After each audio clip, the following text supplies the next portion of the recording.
welcome to another episode of the Unnamed Prep Series. Hope you're all very well.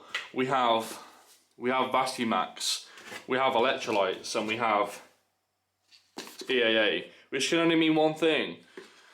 We're driving 3 hours to go to the gym. You wouldn't have got that. No, you wouldn't have guessed that. So, yeah, we're actually going to the Grow Room today in Bristol to train with one of my clients, Katie.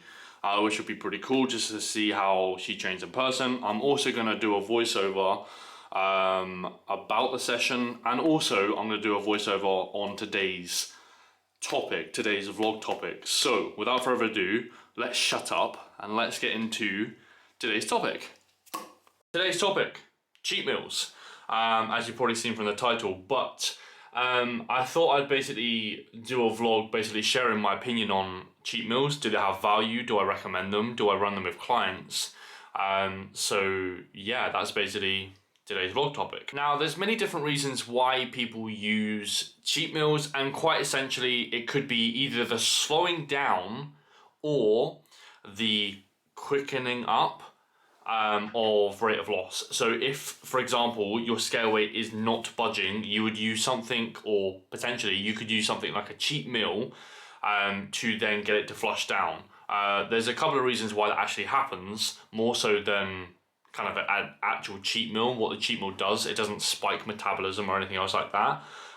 It's basically just diet stress, and then when you take stress away from dieting and you have something like a burger or whatever, it will then flush away diet fatigue, and then you'd probably end up with a new low weigh-in. So yeah, there's that, and then also there's the slowing down of rate of loss. So say, for example, you're losing like 2, 3, 4 kilograms like in a week, you could use something like a cheat meal just to slow things down.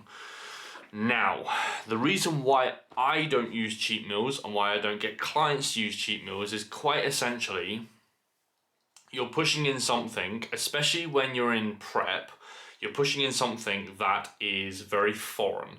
And what do I mean by that? It's like we're kind of having this like chicken, rice, broccoli diet. We're having something like things that are very, very similar within our diet every single day. Then you push in something foreign with like high amounts of fat. And it tends to lead to 2 or 3 days of just horrendous like bloating, digestive issues in general, especially when you eat it on the day.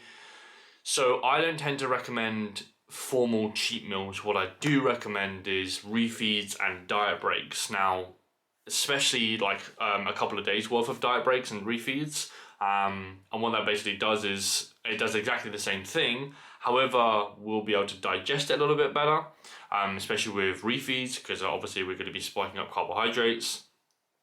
Or we could also use that replenished glycogen for the gym the next week, rather than having a cheat meal that potentially wouldn't kind of digest very well, and then all of a sudden we've just pushed in a cheat meal that doesn't digest very well. Then we can't actually utilize the benefits from the cheat meal the next week. We kind of have to look at the short versus long-term effects of the situation.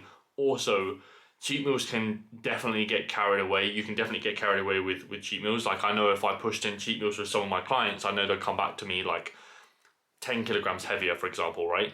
So we definitely don't want that. So I prefer refeeds, because essentially you've just got the same benefit. However, you've got more of a long-term positive rather than, to be honest, just a little bit of a negative. And then there's also the side of things that, like, once you've had a burger, once you've had all that kind of good stuff like re-enter your life, and then it gets taken away again, it's all you want to do is basically have that burger.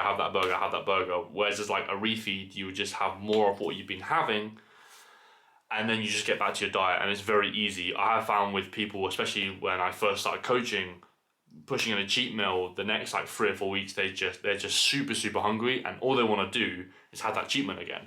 Whereas as a refeed, you're like, right, okay, I've just had more of my food, now I'm just gonna get back to my diet, and it's just an easy transition.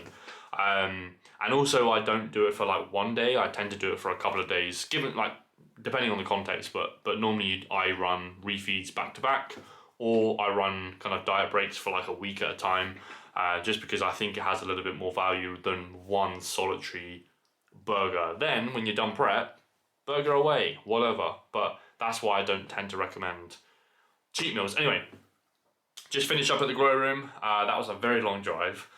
So 3 hours there, 3 hours on the way back. Talk to this. Now I've got to edit it, and then it should be out on Friday. But I'm gonna get to work because I've actually got to do coaching work. So hope you're well. I'll leave the vlog there. That's kind of why I don't recommend cheat meals. And I'll speak to you in the next vlog. That being said, I do rather fancy a burger.